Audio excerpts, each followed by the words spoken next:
안녕하세요. 시네마 브런치 저희 3인방 새로운 스튜디오에서 인사드립니다, 여러분. 분위기 확 달라졌죠? 네. 네. 여기 좋은데요? 좋죠? 네. 이곳은 오레부 스튜디오라는 이름을 가지고 있는데요. 오레부가 히브리 말로 까마귀라는 뜻이래요. 나는 오가 새냐고 물어봤는데.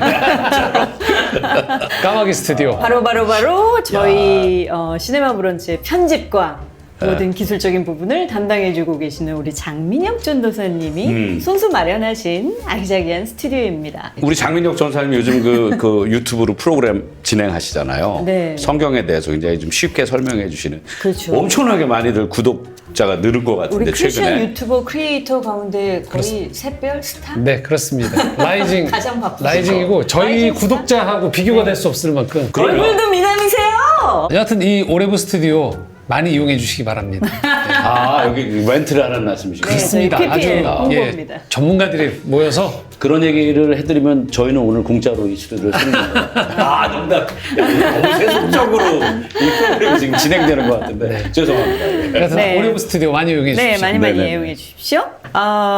이제부터는 오늘의 시네마 브런치 파트너를 메뉴라는 단어를 제가 워딩으로 바꿨어요. 그게 더 어울릴 것 같아요. 그죠? 저희 브런치니까. 아주 뜨거운 메뉴를 준비했습니다. 종말에 관한 굉장히 논쟁적이고 풍자적인 영화 돈 룩업인데요. 먼저 간략하게 줄거리 소개를 해드리자면 미시간 주립대학이죠. 저는 이 대학이 굉장히 좋은 대학으로 알고 있었습니다. 좋은 근데 대학이죠. 영화에서 보니까 좀 약간 무시를 당하더군요. 네. 굉장히 좋은 대학으로 알고 있습니다. 미시건 스테이트, 좋은 대학교죠. 네. 그렇죠. 예. 천문학 박사 과정생 케이트 디바이스키가 새로운 해성을 발견하고 지도 교수인 이제 랜달 민디 박사와 함께 해성의 궤도를 계산하니까 6개월 후에 해성이 지구와 충돌하게 될 걸 알게 되죠. 그래서 두 사람은 나사의 오글소프 박사와 함께 이를 백악관에 보고하러 가죠. 근데 이 보고를 들은 올린 대통령과 참모들에게 상황을 설명하는데 이들은 이제 곧 있을 선거와 뭐 대법관 지명 문제만 정신이 팔려서 진지하게 받아들이지 않습니다. 그래서 민디와 케이트는 이거 정말 심각하다. 우리들이 나서야겠다. 그래서 이 해성의 위험성을 알리기 위해서 아침 생방송 시사 토크쇼에 출연을 하는데 이 토크쇼 진행자들마저도 사태의 심각성을 무시하고 시청률을 높이기 위해서 아주 가십거리로 이 상황을 다룹니다. 그래서 상황이 변해서 정치적으로 이를 자신의 선거에 유리하게 이용하려고 계획을 바꾼 올린 대통령이 이 해성을 분쇄할 로켓을 쏘아 올리죠. 중간에. 저는 거기서 뭐가 일어나겠구나 생각했어요. 근데 그 자리에서 기업 CEO이자 자신의 후원자인 피터의 설득으로 로켓의 항로를 되돌리고요. 결국 피터는 이 해성의 자원 가치가 아주 높은 광물이 포함되어 있다는 이유로 다른 분쇄 방식의 로켓을 쏠 계획을 세우게 되죠. 그 과정에서 이제 민디와 케이트를 필두로 한 해성에 오는 것을 바라보자 하는 룩업파와 올린의 감언이설에 현혹된 돈 룩업 바라볼 필요 없어 라고 두 세계가 이제 갈라지게 되죠. 그리고 피터의 로켓 발사가 실패로 돌아가며 세계는 결국 종말을 맞이하게 된다는 아주 간략하게 정리할 수 있는 그런 내용입니다. 이 영화에 대한 먼저 첫인상을 좀 짧게 본격적인 토크에 앞서서 여쭤볼게요. 짧게 대답해 주세요. 첫인상 어떠셨어요? 이 영화를 보고 참 좋았던 건 네. 하나님이 진짜로 세상의 마지막이 내가 숨을 쉬고 싶을 때 온다면 쉽게 이해되게 보여주시겠구나 먼저. 그게 느껴졌고요. 네. 그리고 이렇게 명확하게 하나님이 사인을 준다고 하더라도 네. 대부분의 인간들은 대수롭지 않게 여기고 아니 종말이 어딨어. 이게 심지어 과학적으로 입증이 되는 사실이어도 네. 믿지 않는 사람들이 다수가 될 것이고 그렇죠. 어찌됐든 뭐 저는 어떤 방식이든지 하나님께서 믿는 자들에게 분명히 준비할 수 있는 준비시켜 주신다. 그런 마음의 준비 네. 그리고 그 외 모든 준비를 할 수 있는 기회를 줄 것 같은 마음이 들었는데 그것을 좀 확증시켜 주는 것 같은 그런 느낌으로 영화를 네. 볼 수 있어서 굉장히 좀 마음이 좀 평안했던 영화를 보고 나서 정말 영화인데 그랬던 평안해. 경험이었습니다. 목사님. 종말에 대한 주제 가지고 교회에서 성경 공부 또는 토론하기에 제일 좋은 텍스트 중에 하나다. 네. 라고 얘기하고 싶어요. 그래서 보셨으면 좋겠어요. 물론 네. 동의 안 하는 지점들도 많지만 그건 저희가 얘기 풀어가면서 네. 안 되겠지만 기본적으로 주님이 곧 오신다라는 얘기가 벌써 2000년 전이잖아요. 네네. 그러니까 언제 오신대 이러면서 이제 이미 이 종말에 대한 논의가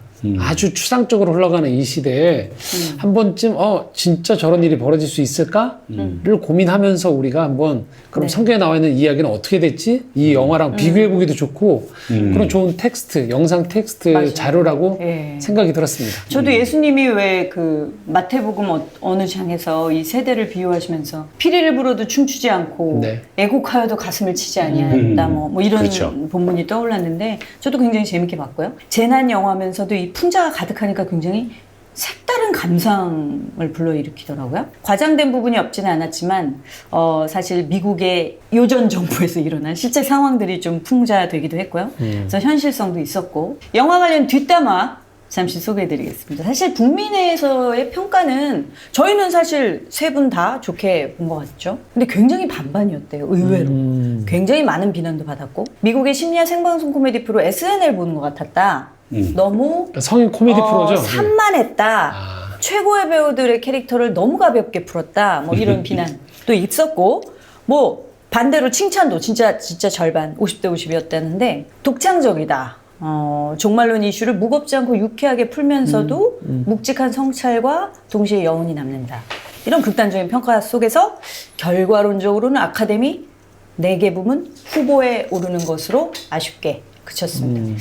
아담 맥케이 감독에 대해서 감독님, 이 감독님. 저는 사실 정보가 별로 없고요. 네. 그리고 어느 순간부터인가 이제 영화를 누가 만들었나 이런 것들이 별로 관심이 없어졌어요. 자, 그리고 네, 짧고 제가 심지어 그 말씀드리겠습니다. 영화의 어떤 장치나 이런 것들도 이제 별로 관심이 없고 과연 그 영화가 네. 어떤 세계관을 말하고 있는가 우리가 생각하지 못하고 있는 부분에 대해서 어떤 네. 이야기를 무지한 자들에게 현자가 알리듯이 네. 그런 깨우침을 주는 거예요. 저는 이제 네. 그런 데 관심이 맞습니다. 있게 됐는데 네. 네. 아담 맥케이라는 감독 사실 그렇게 많이 이렇게 알려진 감독이라기보다는요. 그래도 대표작이 굉장히 유명한 대표작이 있죠. 빅쇼트. 그 금융계에 일어나는 어떤 비리와 보지를 배를 다룬 하고 있고요. 그리고 최근작은 부시 행정부의 부통령이었던 딕 체니의 실화를 다룬 마이스라는 영화가 있었고요. 하여튼 그 이후로 시니컬한 블랙 유머와 날카로운 풍자가 특징인 이제 미국 블랙 코미디계의 거장 감독이 아직 되진 않았고 되어가고 있다라는 이야기를 들었습니다. 네, 배우들은 굉장히 초호화 캐스팅인데 정말 연기의 장인들이 다 모였죠. 이들의 오스카 트로피를 합치면 8개가 된다고 합니다. 디카프리오, 제니퍼 로렌스, 케이트 블란쳇, 제가 좋아하는 배우도 굉장히 많은데 메릴 스트립, 그리고 티모시 살라메라고 최근에 듄이라는 영화의 남자 주인공인데 전 이 영화를 보면서 우와 멋있다. 너무 좋아하죠. 우와, 그 굉장히 다크한 요즘 난리 났어요. 모성애를 불러 일으키는 듯한.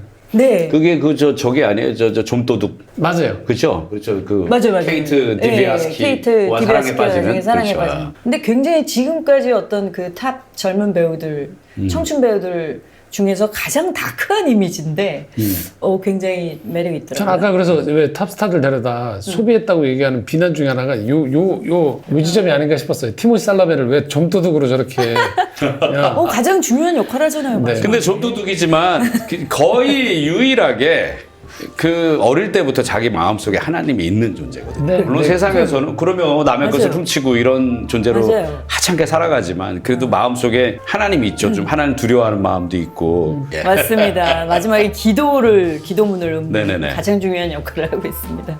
그리고 팝 가수 아리아나 그란데 네. 양이 깜찍한 아리아나가 등장하고 자 이제 본격적인 토크를 해볼 텐데 이 영화 속에서는 사실 풍자가 많이 등장을 합니다.